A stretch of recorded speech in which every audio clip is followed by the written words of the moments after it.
Hello students, today our topic is societal impacts, and in this lecture we are going to discuss some basic concept related to societal impact of a syllabus. So students, let's start.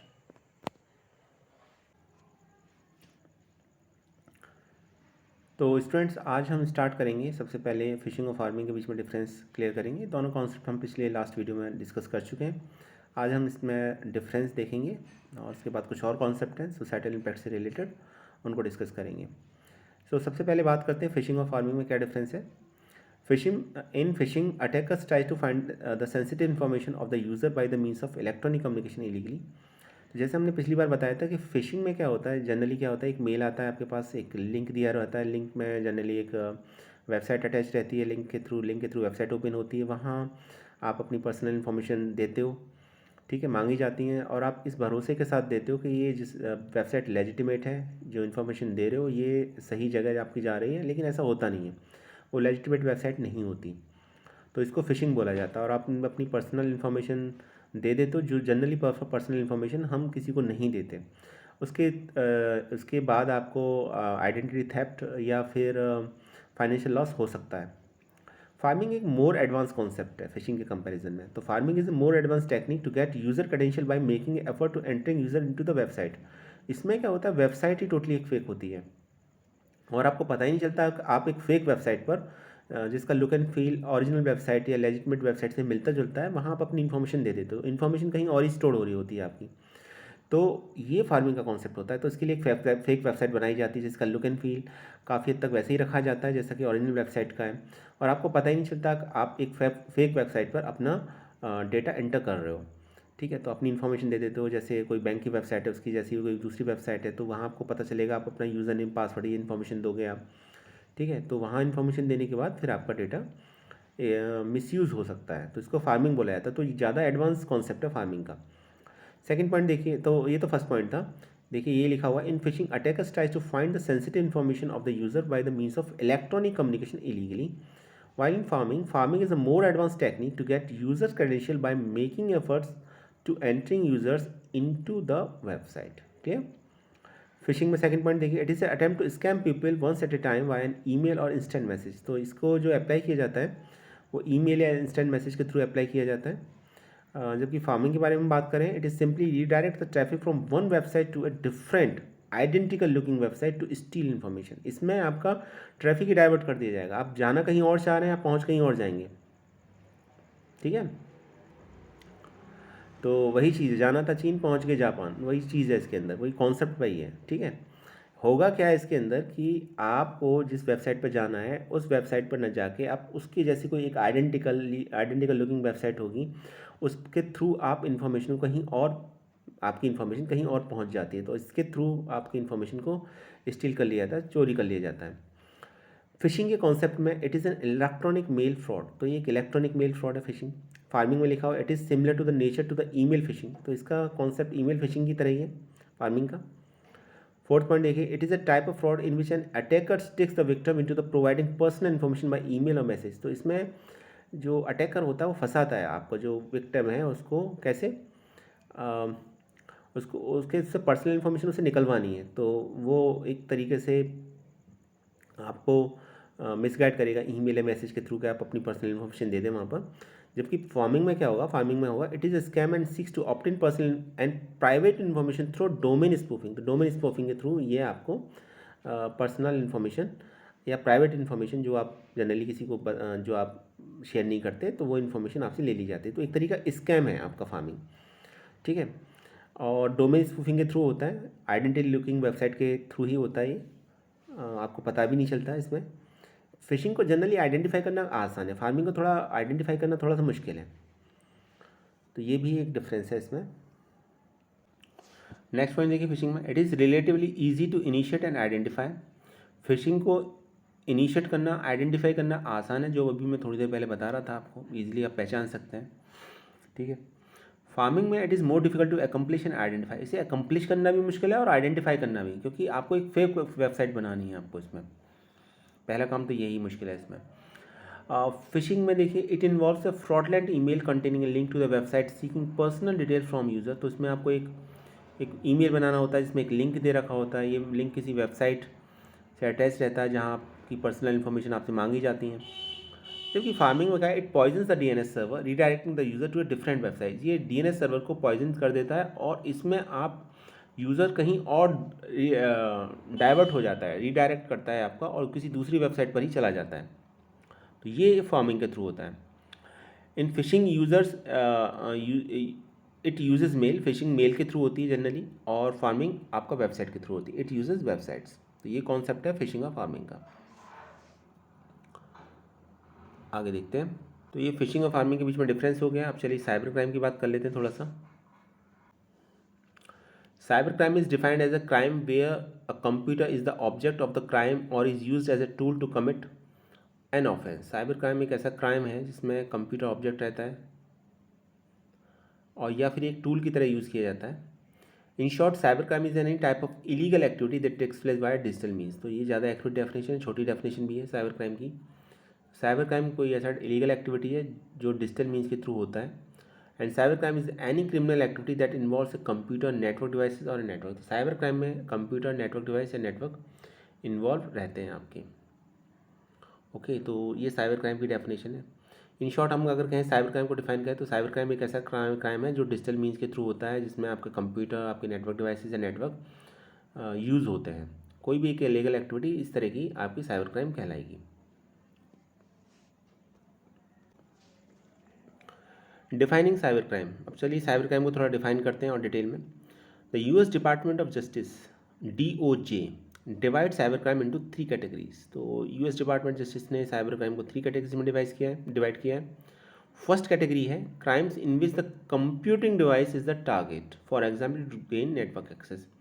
पहला, जहाँ computing device ही target होती हैं, जैसे किसी network का access लेना है, ठीक है, तो वो भी एक साइबर क्राइम कहलाएगा, जिसमें आप ऑथराइज नहीं हो, किसी ऐसे नेटवर्क का अगर आप एक्सेस लेते हो तो ये एक साइबर क्राइम कहलाएगा। Second, crimes in which the computer is used as a weapon, for example to launch a denial of service attack. जहाँ कंप्यूटर एक वेपन की तरह यूज़ होता है तो वो भी साइबर क्राइम कहलाएगा, जैसे डिनाइल ऑफ सर्विस अटैक। अच्छा, DOS में क्या होता है कि आप अपने कंप्यूटर पर कुछ टास्क परफॉर्म करना चाह रहे हो, लेकिन आपको अलाउ नहीं किया जाता। कंप्यूटर आपका, नेटवर्क आपका है, लेकिन आप फिर भी वो टास्क को परफॉर्म नहीं कर पा रहे हो, इसको बोलेंगे डिनाइल ऑफ सर्विस अटैक। ठीक है, आप किसी सर्विस को यूज़ ही नहीं कर पाओगे उसमें। तो इस तरह का साइबर क्राइम भी इसमें कंप्यूटर के थ्रू ही होता है ये काम आपका। तो ये भी एक साइबर क्राइम है। Third category, crimes in which the computer used as an accessory to a crime, for example using computer to store illegally obtain data.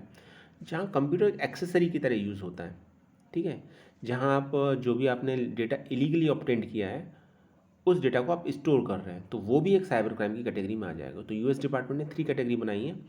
पहला, जहाँ आप नेटवर्क को गलत तरीके से एक्सेस कर रहे हैं।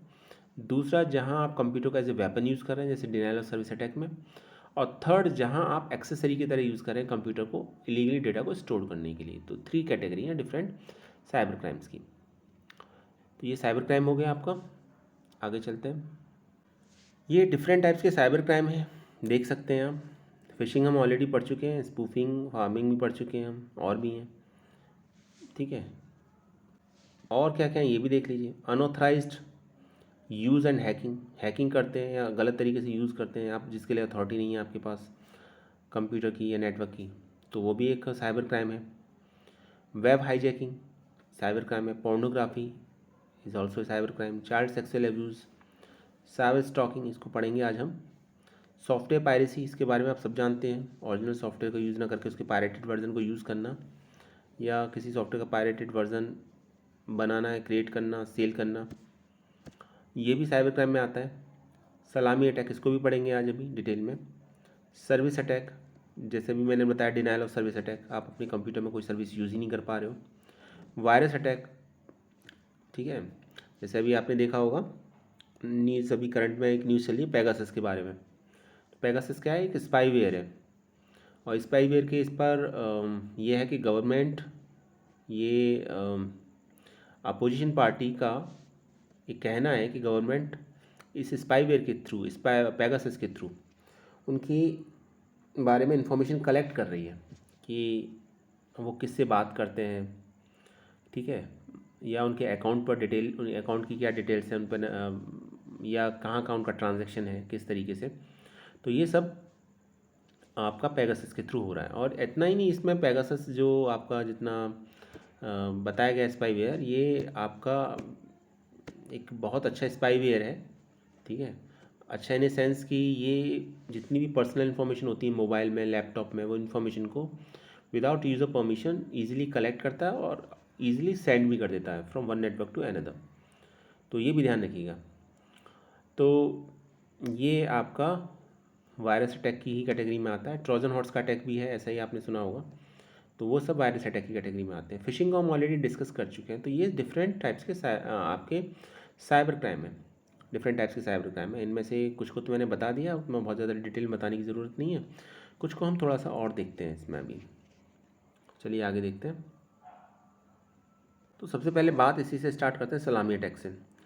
सलामी स्लाइसिंग इन इंफॉर्मेशन सिक्योरिटी। सलामी attack is a series of minor attacks that together result in a larger attack. Computers are ideally suited to automating this type of attack. तो ये एक एक्चुअली इसमें छोटे छोटे अटैक्स होते हैं, एक सीरीज ऑफ माइनर अटैक्स होती हैं, इसे सलामी अटैक बोलते हैं, जो एक साथ आपके एक लार्ज अटैक में आपको नुकसान पहुंचाते हैं, ठीक है। That together results in a larger attack, इसको सलामी अटैक बोला जाता है। और कंप्यूटर इसके लिए आइडियली सूट करता है इस चीज़ के लिए। तो इस तरह के साइबर क्राइम को सलामी अटैक बोला जाता है। डेफिनेशन में पॉइंट ये है कि माइनर अटैक्स होते हैं और माइनर अटैक्स की एक सीरीज़ होती है, ठीक है, और ये मिलके एक लार्जर अटैक में कन्वर्ट हो जाते हैं। जब ये सभी माइनर अटैक आपस में मिलते हैं या एक सीरीज़ में बार बार इस तरीके के अटैक होते हैं तो बहुत हद तक नुकसान पहुँचाते हैं आपको, तो इसको सलामी अटैक बोला जाता है सिस्टम में। इसी तरीके से एक है इलीगल डाउनलोड। तो ये आप सब जानते ही होंगे, ये भी एक साइबर क्राइम है जिसके लिए आप ऑथेंटिकेट नहीं हैं, ऑथराइज नहीं है, वो फाइल को आप डाउनलोड करें, ठीक है। तो ये भी एक साइबर क्राइम आता है। तो illegal download refer to the obtaining file for which you don't have the right to use or download from the internet.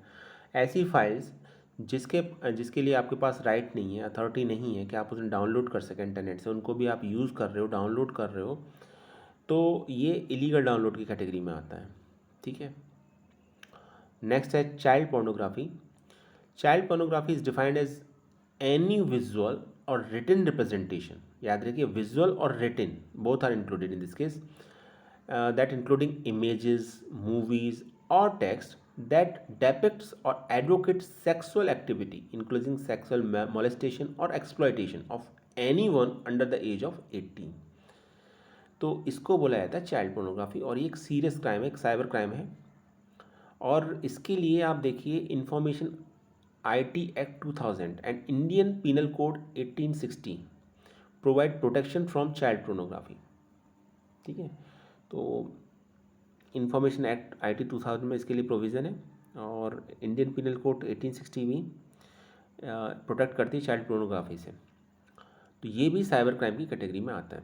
याद रखिए इसमें विजुअल और रिटन रिप्रेजेंटेशन दोनों इंक्लूड है। कोई इमेज, मूवी या टेक्स्ट जिसके थ्रू किसी जो एडवोकेट करते हैं किसी सेक्सुअल एक्टिविटी का, जैसे मॉलेस्टेशन है, एक्सप्लॉयटेशन है, किसी का भी जो बिलो अंडर 18 है एज का बच्चा कोई भी, तो ये आपका चाइल्ड पोर्नोग्राफी कैटेगरी में आएगा and that is also considered as a cyber crime.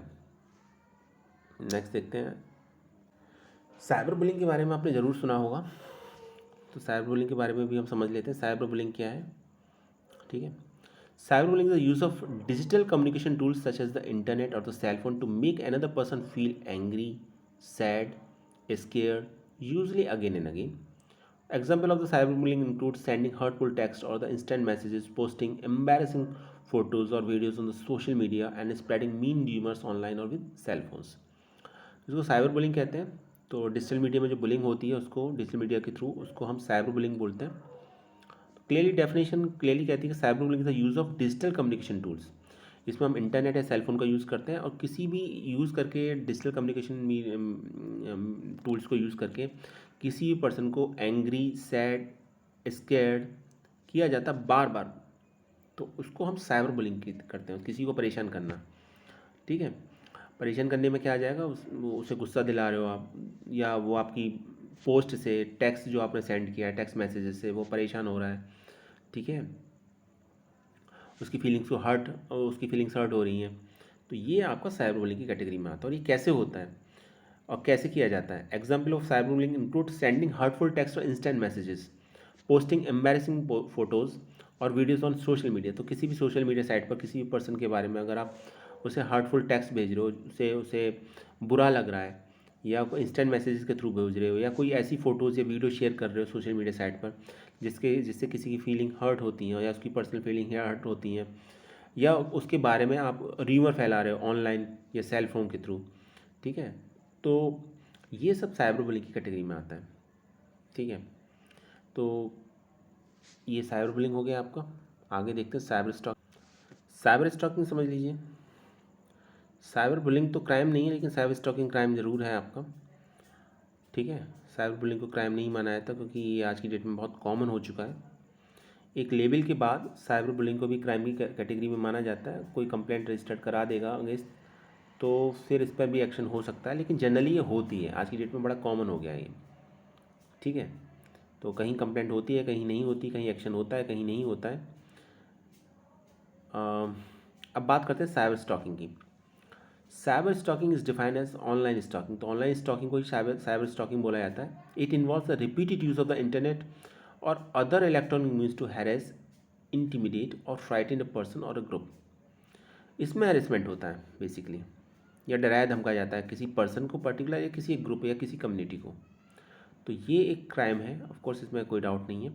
तो cyber stalking is a crime in which the attacker harasses a victim using electronic communication such as email, instant messaging और messages posted to a website और a discussion group. तो ऐसे email या messages जो website पर post किए जाते हैं किसी डिस्कशन ग्रुप में, तो साइबर स्टॉकिंग एक ऐसा क्राइम है जहाँ पर अटैकर हैरेस करता है, ठीक है, विक्टिम को ईमेल के थ्रू, इंस्टेंट मैसेजेस के through. So cyber stalking messages differ from ordinary spam in that a cyber stalk target a specific victim with often threatening messages, while the spammer target a multitude of recipients with simply annoying messages.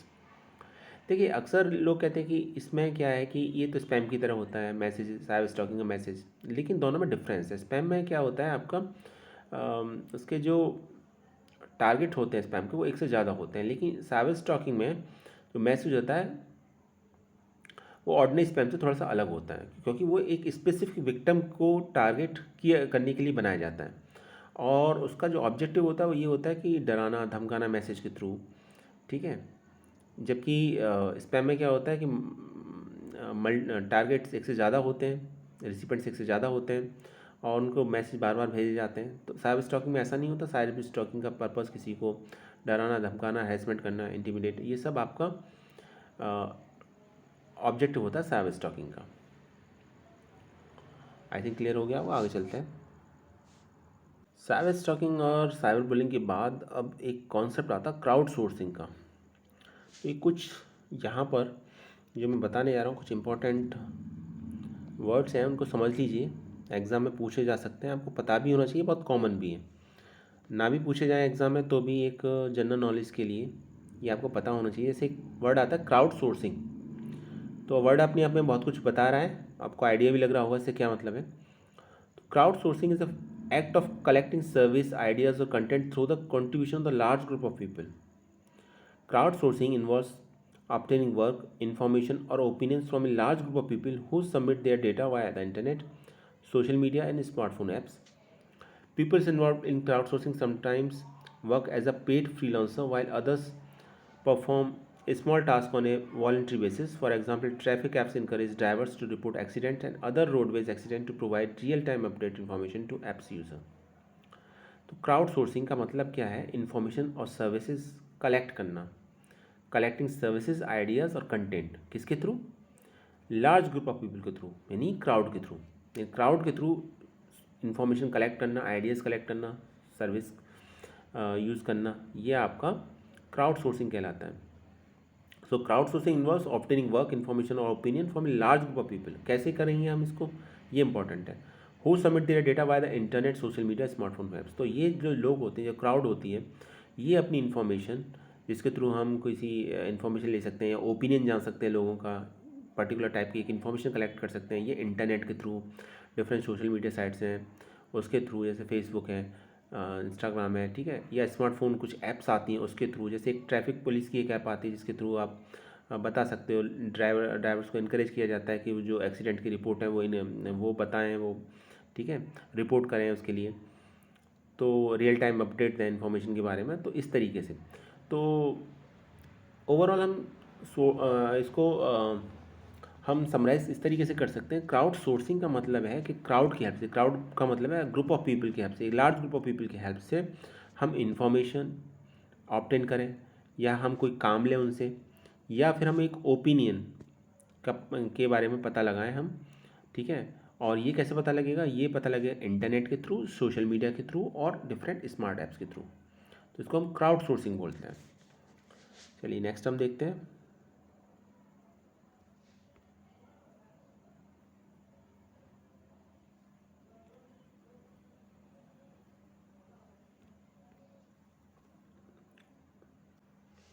Next है smart moves. अभी smart moves क्या होता है, आपका name ही कुछ बता रहा है आपको। Smart move is an organized group of people who have gathered through the use of social media to protest or lobby for a publicized social or political causes. Using social media, anyone can organize a smart move by deciding about the goal, deciding about the event size, place, date and time, forming a short digital message informing people about it, and finally sending this message through the use of social media to the target group of people. Smart mob, mob का मतलब तो आप जानते हैं भीड़ होता है आपका। स्मार्ट कैसे है? वो स्मार्ट ऐसे है, देखिए स्मार्ट मूव का मतलब यहाँ पर ऑर्गेनाइज ग्रुप ऑफ पीपल्स है, ऑर्गेनाइज्ड है, वो जितने भी लोग हैं ऑर्गेनाइज्ड हैं। और वो ऑर्गेनाइज कैसे हैं? वो है सोशल मीडिया के थ्रू। और वो ऑर्गेनाइज्ड क्यों है? हो सकता है वो उन्हें किसी पर्टिकुलर इशू पर प्रोटेस्ट करना हो, वो इशू सोशल इशू हो, पॉलिटिकल इशू हो, ठीक है, उसके लिए लॉबी बनाना, आपका प्रोटेस्ट करना। तो ये आपका जब सोशल मीडिया के थ्रू होता है तो ये स्मार्ट मूव कहलाता है आपका। जैसे अभी सीए के अगेंस्ट प्रोटेस्ट हो रहा था लास्ट ईयर, तो जो शाहीन बाग का आपने प्रोटेस्ट सुना होगा, वो इसका एक एग्जांपल है स्मार्ट मूव का। तो लोग कैसे इकट्ठे हो रहे थे वहाँ पर, या अभी जो करंट में फार्मर प्रोटेस्ट है, तो कैसे लोग डिफरेंट स्टेट से जाकर दिल्ली में कलेक्ट हो रहे हैं, ऑर्गेनाइज हो रहे हैं, किस तरीके से ऑर्गेनाइज हो रहे हैं। तो वो ऑर्गेनाइज हो रहे हैं सोशल मीडिया के थ्रू। मैसेज जाता है, लोग अपनी बात रखते हैं वहाँ पर और बताते हैं कि किस डेट को किस टाइम पर कहाँ मिलना है। इस तरीके से लोग आते हैं, प्रोटेस्ट करते हैं। तो ये बड़ा कॉमन हो चुका है आज की डेट में। तो इसमें बेसिकली फर्स्ट फोकस जो होता है वो होता है इसमें सोशल मीडिया के थ्रू। तो सोशल मीडिया पर ग्रुप बनाए जाते हैं, टाइम बताया जाता है, ऑब्जेक्टिव बताया जाता है। देखिए सबसे पहले काम क्या करना होता है? सबसे पहले काम होता है डिसाइडिंग अबाउट द गोल। आपको गोल डिसाइड करना पड़ता है कि आपका मेन ऑब्जेक्टिव क्या है, टारगेट क्या है, गोल क्या है। एक बार गोल डिसाइड हो जाएगा तो फिर उस गोल को, जैसे आपको प्रोटेस्ट करना है, जैसे फार्मर प्रोटेस्ट है, तो भाई प्रोटेस्ट करना है गवर्नमेंट के इस लॉ के अगेंस्ट, ठीक है। यहाँ मैं गलत सही की बात नहीं बता रहा हूँ, यहाँ पर मेरा कॉन्सेप्ट है सिर्फ स्मार्ट मूव्स को बताने का कि स्मार्ट मूव से मतलब क्या है यहाँ पर। तो एक बार गोल डिसाइड हो गया तो उसके बाद इवेंट क्या होगा, कहाँ होगा, उसका साइज़ कितना होगा, किस जगह किस जगह डिफरेंट पर्सनस को आना है वहाँ पर, ठीक है, और डेट क्या होगी, टाइम क्या होगा, किस टाइम पे मिलना है। तो ये सब बातें हैं। और देखिए अभी भी चल रहा है कुछ ऐसा है, जैसे 15 अगस्त आने वाली है अभी, तो ये भी चल रहा है कि फार्मर अगेन दोबारा से प्रोटेस्ट करेंगे। सोशल मीडिया के थ्रू ये सब चल रहा है, मैसेजेस जा रहे हैं। तो ये स्मार्ट मूव्स का है। अभी वो सेकंड फेज में चल रहा है, यानी ये जो पॉइंट मैं बता रहा हूँ, deciding about the event size, place, date and time. ऐसा न्यूज़पेपर में आपने भी सुना होगा, पढ़ा होगा, मैंने भी न्यूज़पेपर से सुना है, ठीक है। तो पहला तो गोल डिसाइड होता है, फिर गोल के बाद जब एक बार गोल डिसाइड हो गया कि जैसे इस पार्टिकुलर इशू पर प्रोटेस्ट करना है और हमारी ये प्रोटेस्ट में हमारा वजह ये है या इसका एम ये है या हमारी ये मांगे हैं या फिर हम ये चाहते हैं, उसके बाद इवेंट का साइज़ क्या होगा, प्लेस क्या होगा, डेट एंड टाइम क्या होगा। ये थर्ड पॉइंट है forming a short digital message informing people about it. उसके बाद एक छोटा सा मैसेज बनाया जाता है ताकि लोगों को पता चल सके। एक बार मैसेज बन गया, छोटा इसीलिए क्योंकि देखिए बड़े मैसेज को कोई पढ़ता नहीं है, ठीक है। कम पॉइंट्स में या कम वर्ड्स में अपनी बात को रखोगे आप तो ज़्यादा से ज़्यादा लोग उसको समझेंगे, मैसेज को आगे फॉरवर्ड करना भी आसान होगा और पढ़ना और समझना भी आसान होगा। और फाइनली जब वो मैसेज बन जाएगा तो फिर finally sending this message through the use of social media to target group of people. फिर सोशल मीडिया के थ्रू इसको टारगेट ग्रुप ऑफ पीपल के थ्रू लिए भेजा जाता है। यहाँ पर वर्ड जो किया गया है टारगेट ग्रुप ऑफ पीपल, हर एक को नहीं, ऐसे नहीं सभी को आ जाएगा, मुझको आ जाएगा, आपको आ जाएगा, जिनको लगेगा कि भाई ये इंटरेस्टेड है या इनको हम बता सकते हैं। जैसे फार्मर प्रोटेस्ट में फार्मर्स को ही जाएगा, किसी बिजनेसमैन को तो जाएगा नहीं, ठीक है, क्योंकि उसका क्या लेना देना उससे। तो या किसी स्टूडेंट को नहीं जाएगा या किसी टीचर को नहीं जाएगा, तो वहाँ टारगेट ग्रुप ऑफ पीपल का भी पता होना ज़रूरी है। तो इसको स्मार्ट वर्ब बोलते हैं। आई थिंक क्लियर हो गया वो कॉन्सेप्ट। में एक बार फिर से रीड कर देता हूँ स्मार्ट वर्ब की definition. Smart verb is a organized group of people who have gathered through the use of social media to protest और lobby for a publicise social और पॉलिटिकल कॉजेज़। तो किसी सोशल या political causes की वजह से वो प्रोटेस्ट करने के लिए लॉबी बनाते हैं, तो ये सब आपका स्मार्ट वर्ब में आता है आपका। आगे चलते, नेक्स्ट है आपका इंटरनेट एडिक्शन। इंटरनेट एडिक्शन जैसे नेम ही बता रहा है, इंटरनेट एडिक्शन क्या है। When a person cannot find a balance between their time online and their time offline, it is considerably affects their mental health. This condition is called the internet addiction or the internet addiction disorder. अब आप देख लीजिए, आप में से तो किसी को नहीं है इंटरनेट एडिक्शन। इंटरनेट एडिक्शन का मतलब ये है कि आप अपनी जो आपकी ऑनलाइन टाइम है और जो ऑफलाइन टाइम है उसके बीच में बैलेंस नहीं कर पा रहे हो, ठीक है। दिन भर आप पता लगा फेसबुक पे लगे रहते हो या मोबाइल पर या कंप्यूटर पर, जो आपको पता ही नहीं है आपके आसपास क्या हो रहा है। आपको पेरेंट्स के बारे में पता, आपके नेबरहुड में क्या हो रहा है आपको ये नहीं पता, ठीक है, आपके स्कूल में क्या हो रहा है ये नहीं पता आपको। तो बैलेंस होना चाहिए, ऐसा नहीं है आप यूज़ करने के लिए कोई मना नहीं कर रहा है, लेकिन अगर एक लेवल से ज़्यादा अगर आप इंटरनेट को यूज़ करते हो और उसकी वजह से आपकी जो ऑफलाइन एक्टिविटीज़ हैं वो डिस्टर्ब होती हैं, ठीक है, या जो आपकी रियल लाइफ है वो डिस्टर्ब होती है आपकी। जैसे आप आपके फ्रेंड्स हैं कुछ या आपके पेरेंट्स हैं, आपको उनसे बात करने का टाइम नहीं है, लेकिन जो आपके ऑनलाइन फ्रेंड्स हैं, फेसबुक फ्रेंड्स हैं, उनसे बात करने के लिए आपके पास बहुत टाइम है। तो अभी इससे क्या वजह क्या है, एक डिसबैलेंस हो रही है आपकी लाइफ। तो इस तरीके की कॉन्सेप्ट को इंटरनेट एडिक्शन बोला जाता है, जहाँ आप इंटरनेट का एक लेवल से ज़्यादा यूज़ करते हो, हद से ज़्यादा यूज़ करते हो, या इसको हम इंटरनेट एडिक्शन डिसऑर्डर भी बोलते हैं। और इससे क्या होता है, मेंटल हेल्थ इफेक्ट होती है इसकी। थोड़ा सा और डिटेल में पढ़ते हैं इसको। ये देखिए कब होता है ये, एक्सेसिव सोशल नेटवर्किंग, जब एक से हज़ारों से ज़्यादा आप सोशल नेटवर्किंग साइट यूज़ करते हो, दिन भर आप फेसबुक पे ही लगे हो, वहीं पर आपको पोस्ट करना है, तो ये भी एक इंटरनेट एडिक्शन में ही आता है। एक्सेसिव ब्लॉगिंग, एक से ज़रूर से ज़्यादा ब्लॉग लिखते हो, देखते हो, पढ़ते हो। Compulsive online gambling, online gambling कर रहे हो आप और आपको ये है जब तक आप कर नहीं लोगे तब तक आपको नींद भी नहीं आएगी, उस तरीके की आपको आदत पड़ चुकी है, ठीक है। तो ये भी एक इंटरनेट एडिक्शन में आता है। एक्सेसिव ऑनलाइन शॉपिंग, आपको आदत है बस शॉपिंग करनी है, कुछ ना कुछ मंगाते रहना है, ठीक है, फ्लिपकार्ट से, अमेजन से, बिना उसके काम ही नहीं चलेगा, ज़रूरत है नहीं है, बस शौक लग गया आपको, तो वो भी आपका इंटरनेट एडिक्शन में आता है। Compulsive watching of internet videos and pornography, आपको बस आदत है बस वीडियो देखने की डेली आपको, या प्लेइंग ऑनलाइन गेम्स, या आपको ऑनलाइन गेम की पे करना है, ठीक है। तो ये सब इंटरनेट एडिक्शन में आते हैं। ये एक लेवल तक ठीक रहते हैं एक हद तक, लेकिन एक ज़रूरत से ज़्यादा इन चीज़ों को टाइम देना और इसकी वजह से आपकी जो लाइफ है वो डिस्टर्ब है, या ऑनलाइन और ऑफलाइन के बीच में जो आपका बैलेंस है वो अगर बन नहीं पाता है, तो इसको इंटरनेट एडिक्शन बोलते हैं या इंटरनेट एडिक्शन डिसऑर्डर बोलते हैं, IAD बोलते हैं इसको। तो याद रखिएगा, इस वजह से होता है आपका। एक कॉन्सेप्ट और है और ये लास्ट पॉइंट है, इसको डिस्कस करते हैं आज, हैकर और क्रैकर। ये आप जानते होंगे। तो अक्सर लोग हैकर और क्रैकर को एक ही समझते हैं, कन्फ्यूज भी हो जाते हैं इसमें, लेकिन दोनों अलग अलग हैं। Hacker is a person who is interested in the working of any computer operating system. Most often hackers are programmers. Hackers obtain advanced knowledge of the operating system and the programming language. They may know various security holes within the system and the reason for such holes.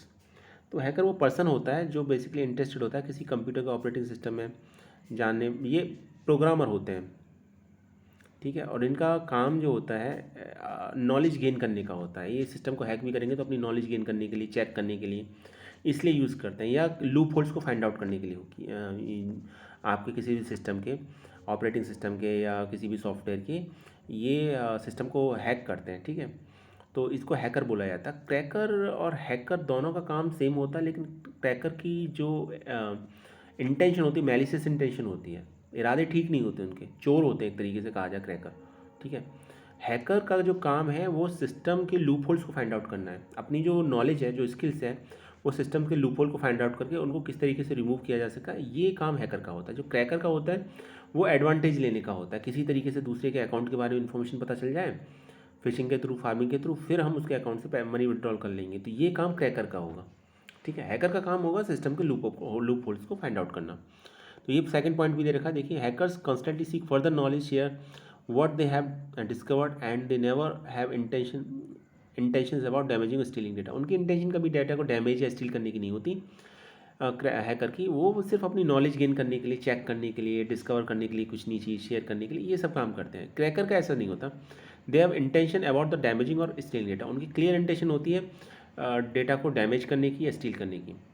ठीक है, hacker के बारे में देखिए, they does not work against the law के against नहीं जाते hacker. Cracker they work against law, हमेशा लॉ के अगेंस्ट जाते हैं। They are always find weak points of the application, operating system, website and secure it.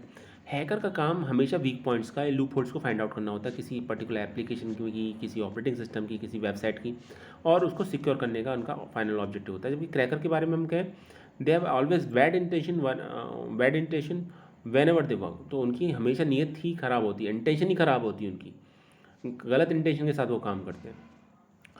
तो student ये था हमारा, इसको एक बार और रीड कर लीजिएगा हैकर क्रैकर को। मैं थोड़ी देर के लिए आपको टाइम देता हूँ, 10 सेकेंड्स, आप स्क्रीनशॉट भी ले सकते हैं इसका।